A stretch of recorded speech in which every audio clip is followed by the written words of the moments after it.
Darlene, with the help of Ina's youngest daughter, Letice, founded the Ina Mae Greene Foundation for my sisters in 2008 in memory of her sister, Ina Mae, who was lost to an act of domestic violence in 1990. It took my family and me almost 20 years after Ina's murder until we were ready emotionally to talk about what happened to her.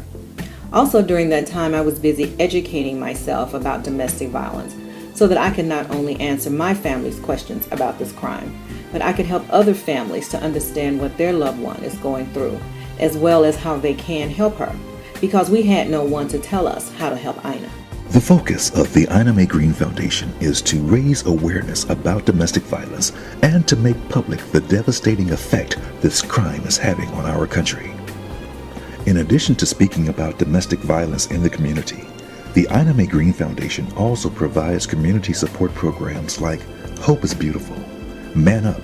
and their transportation program where victims of domestic violence living in women's shelters are provided with gas cards and bus passes that assist them with transportation to and from work or help them when they are looking for work or alternative housing. The foundation distributes a variety of information on teen dating violence awareness, domestic violence awareness, a list of red flags and warnings to help women know what to look for when dating, safety plan workbooks for teens and college students, as well as information for safety in the workplace.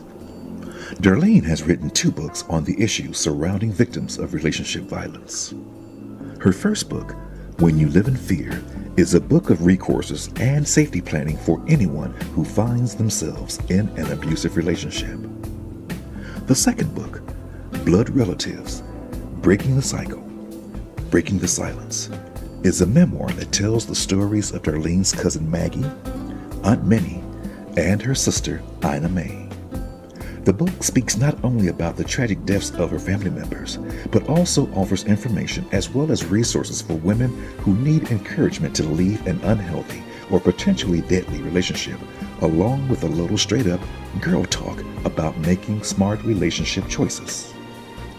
After 5 years of working hard in communities to raise awareness about domestic violence and educating women and men about the available resources and services,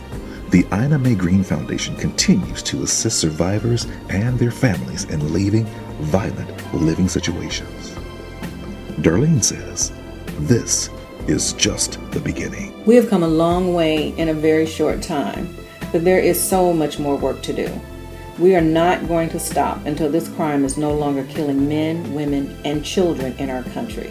I hope that Ina is smiling down on us and the important work that we are doing in her name. If my sister could see me now, I hope she would say, "Good job, good deal, sis," because our objective is to educate our community about this crime of domestic violence, because our society has no idea how serious it is, how many women and children are dying, and I say children are dying as well because they get in the crossfire, they are killed as well. They have no idea how serious it's an epidemic in our country. To read more about the Ina Mae Greene Foundation and the work they're doing to stop domestic violence, visit their website at www.inamaegreene.org, because the road to safety should not be a dead end.